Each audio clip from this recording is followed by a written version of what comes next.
we said a deceiver.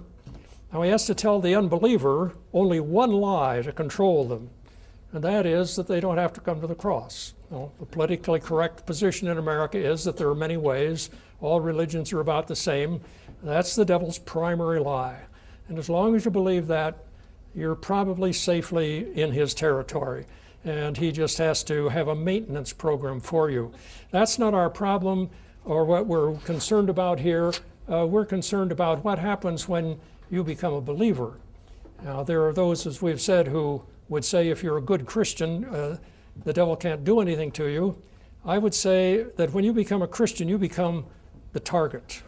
He only has to have a maintenance program for his people, but you, as a believer, can live to the glory of God. Whether you eat or drink or whatever you do, do all to the glory of God.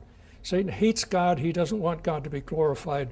So he's got to reduce you to what I call a level of spiritual mediocrity.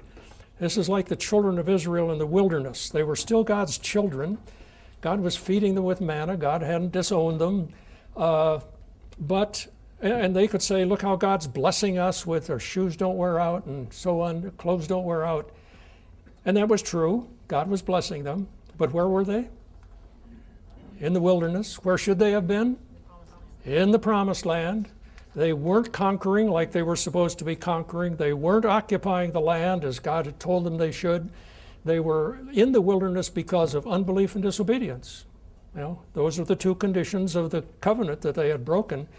And that doesn't mean that God totally disowns you, but it does mean that you are now living at a level of wilderness Christianity instead of promised land Christianity. Instead of winning the victories and going from victory to victory in Christ, you're just existing from day to day and being thankful that God hasn't stopped the flow of food and other things to you.